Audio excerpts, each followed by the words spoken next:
All thanks in this morning on Rossen reports dogs living in filthy, inhumane conditions, and now new accusations that one of the country's largest organizations dedicated to dogs, the American Kennel Club, may not be doing enough to protect animals. Today, national investigative correspondent Jeff Rossen's here with the results of his investigation. Jeff, good morning. Hey, Savannah, good morning. This is going to be eye-opening for a lot of people. Look, when you go to buy a puppy, you want it to be happy, healthy, and well-treated. And a lot of people depend on the American Kennel Club to find the breeder. When you see that AKC logo, you think to yourself, it stands for excellence. You must be getting a good dog.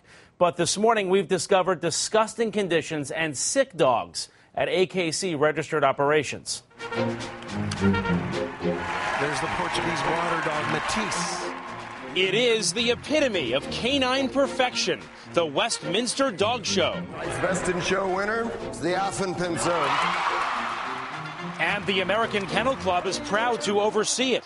On the AKC's own website, calling itself the Dog's Champion, registering puppies with official papers and inspecting breeders to ensure proper care and conditions. Many dog owners count on it, looking for that seal before purchasing a puppy. But critics say there's an ugly reality you don't see. Some AKC breeders raising diseased dogs, malnourished, living in their own filth. So disturbing, now two of the country's largest animal welfare groups, the ASPCA and the Humane Society, are condemning the AKC. If I'm looking to buy a dog and I see it has been AKC inspected, AKC registered, does that mean I'm getting a good dog? Absolutely not. It really is just a piece of paper without any practical value for dog welfare. What has this been like for you?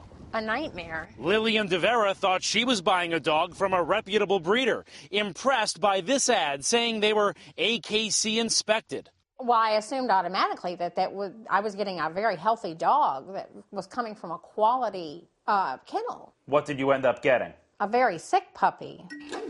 Sick, she says, with intestinal parasites, an upper respiratory infection, and a congenital eye defect. But records show the AKC had just inspected that kennel weeks earlier and found them in compliance. What do you make of that? Well, I would make that their standards must be low. Turns out it wasn't just her dog suffering. Law enforcement went into the kennel just 2 months later and rescued dozens of dogs. The breeders say they did nothing wrong, but according to a civil court judge, many of the dogs were in poor condition for a substantial period of time. Remember, the AKC had been here and signed off on the place. Time and time again, we're going and raiding places and then finding these dogs in miserable conditions.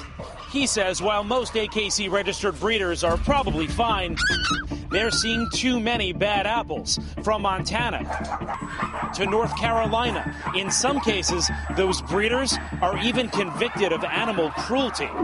So we went straight to the AKC. If you had to grade your inspection program, what grade would you give yourself? I'd give us an A. In fact, our inspection program is more than 98% in compliance. Critics say that's just smoke and mirrors. Breeders pay the AKC registration fees for every dog, yet the AKC has no idea what goes on at many of those kennels. Nationwide, how many breeders are there that have AKC registered dogs? That's a great question. We don't know. You don't know? I don't know. No, I'm sorry. What percentage of breeders that do have AKC registered dogs end up getting inspected? We do thousands of inspections annually. We've done 55,000 inspections since the year 2000. But what percentage of breeders actually get inspected? The percentage changes because it's a balancing act. Ballpark. I don't have that figure, I'm sorry. How many inspectors do you have? We have 9 inspectors. That cover the entire country? That's correct. Do you think that's an adequate number? That's the number that we have. And there's more. Animal rights groups say the AKC is actually protecting bad breeders, fighting laws that would regulate breeders based on the number of dogs they have, and require new standards or inspections. You have opposed laws in several states that would crack down on breeders. Why? We oppose breeder limit laws because it's not the number of dogs that you own, it's the care and conditions in which they're kept. They should be helping the Humane Society in its efforts to crack down on these awful breeders, but they're protecting them. If you are looking to buy a puppy, experts say you should always visit the breeder first and check out the conditions for yourself. If they don't want you to come, experts say that is a major warning sign, a major red flag. Better yet, you can actually get a rescue dog in Savannah if you want a purebred. There are actually groups that specialize in rescue dogs that are purebreds. Good solution. All right, Jeff Rossen, thank you so much.